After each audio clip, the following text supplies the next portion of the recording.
So I was looking to make some big purchases. Yo, are you gonna tell them about your new Model S? No, and I don't drive a Model S.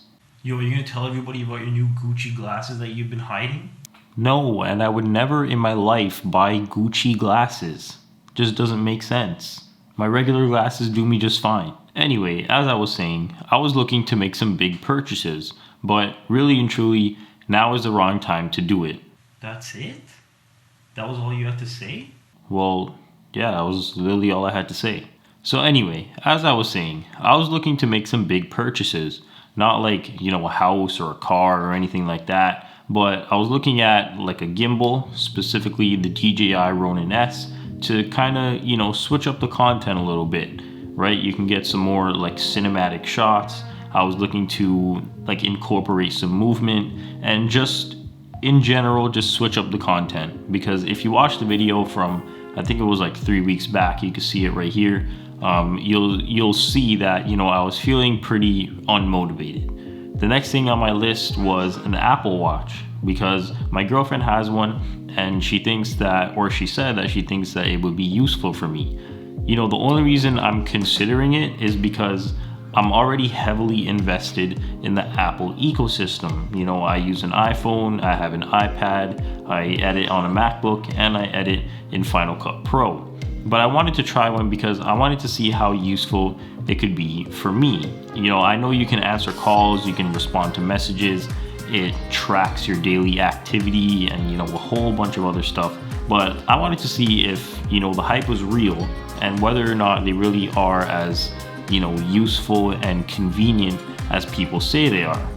The last thing that I wanted to purchase was an Eos R6. And yes, I can get the regular Eos R, but it is 2 years old at this point, and I feel like that if I got the new R6, I'd be future-proofing, my camera setup. But then again, new stuff comes out every day, so really and truly, you're not really future-proofing, you can only hope to.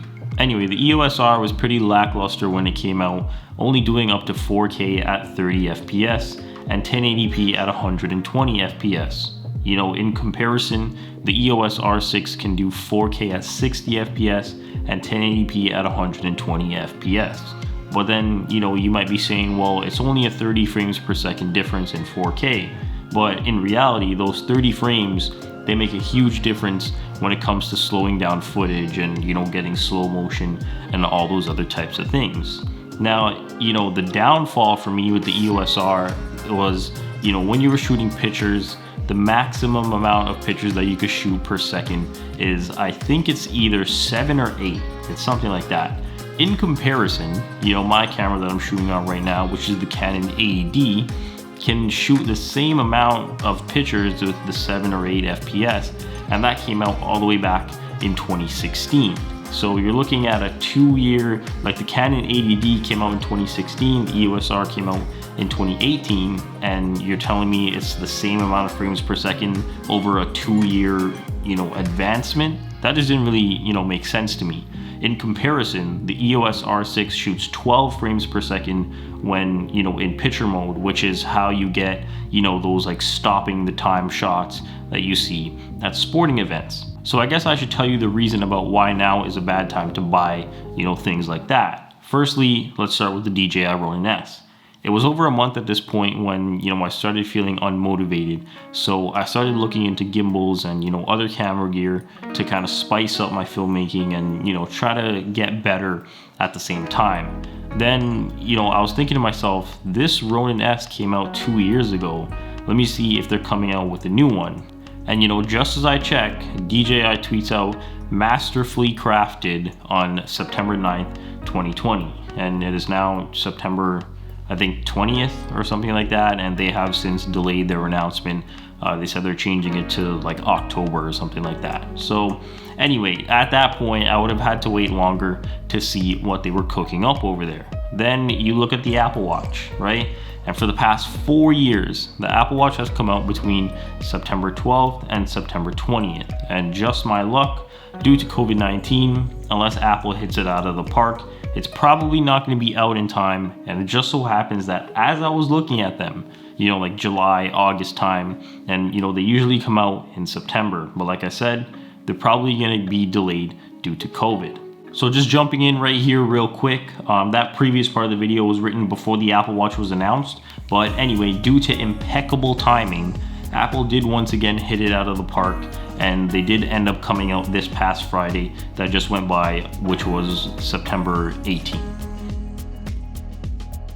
Then we get to the Eos R6. So after buying my camera, which is the Canon 80D, I was looking to, upgrade or, get a second camera for a B camera setup, so I could have two going at the same time. More on that in another video. I wanted the 4K from the Eos R, but it was too much to pay for the underwhelming specs, right? You weren't getting 4K at 60 FPS. It had almost a 1.8x crop when shooting in 4K. So everything basically looked like this. And it just wasn't worth the $2,400 price tag. It hurt me to pay that for those specs. So enter the Canon R6. Like I said before, you have 4K at 60 FPS, 12 frames per second when shooting photos, and you're just future-proofing, whatever that means, your gear. If I got the EOS R at this point, I would be buying a 2-year-old camera for its retail price, and it was really and truly, let's just be real, it was underperforming. So I guess the moral of the story is don't buy things right at the end of summer, especially if that item came out more than a year ago, because chances are is that the new one will be, coming out, and then you'll be waiting for the updated one, just like, a kid on Christmas. And we know how long the countdown was to Christmas, especially when it was a week away when you were a kid. And then I guess, the second moral of the story is that you should do your homework when buying something, which you should be doing anyway, but especially when looking to make a purchase at the end of summer, because you should be on the lookout for the next iteration of the item that you're buying. And as always, thanks for watching.